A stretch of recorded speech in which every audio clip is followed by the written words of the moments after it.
Barack Obama was at the White House with all the presidents. They got them all together, which doesn't happen that frequently. Last time was at Gerald Ford's funeral, but of course that did not include Obama, the president-elect. Now we have Obama, Jimmy Carter, Bill Clinton, and the two Bushes, George H.W. Bush and George W. Bush. And we got a fun little video here to show you of the moment.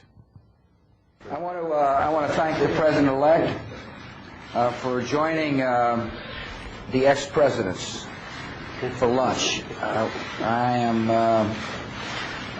One message that I have, and I think we all share, is that we want you to succeed. Whether we're a Democrat or Republican, we care deeply about this country. And to the extent we can, we look forward to sharing our experiences with you. All of us who have served in this office understand that the office itself transcends the individual. And we wish you all the very best. And so does the country. Thank you so much. Sir, thank you, Mr. President. I just want to thank the President for hosting us. This is an extraordinary gathering.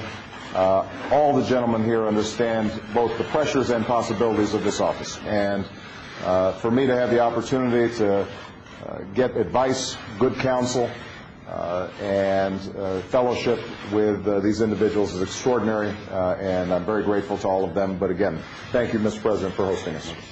Okay, guys. From their successes. Thank you. Thank you. Okay, thank you, guys. Let's go, guys. Come on. Everyone out, please. Thanks, guys. You need help? All right, a couple of funny things happened there at the end. Someone shouted out a question, hey, is there anything you can learn from the mistakes of the ex-presidents? And he said, no, I can learn from their successes. And then they've been trying to get these guys out. First, Bush spoke what you didn't see there was a cut in the video, and they thought that was it, and they turned off all the lights. And then they're like, oh, yeah, Obama's going to say something. Then they turn the lights back on, and then Obama says what he's going to say. And, of course, Bush screwed up in the beginning, and he's like, in a meeting with the ex-presidents. He had that look on his face that he has when he thinks he said something clever or cool, except he's not an ex-president yet. He's the president. And so Clinton's looking at him like, oh, boy. Why did he say that? It's not a big deal at all, but it was kind of goofy. But it also goes to show you what Ben's always said about Bush, which is, can't wait to be an ex-president.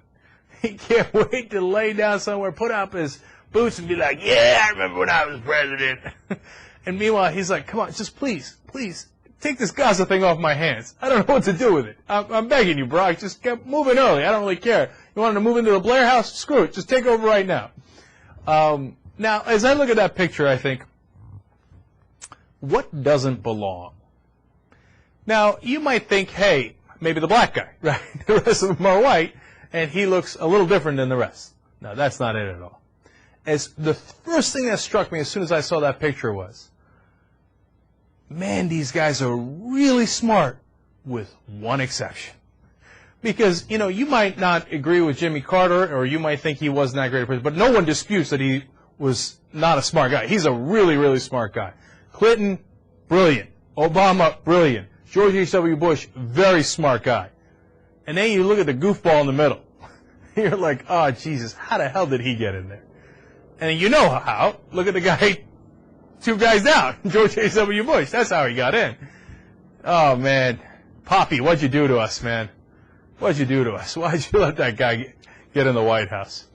All right, anyway, hopefully, well, there's less than 2 weeks left.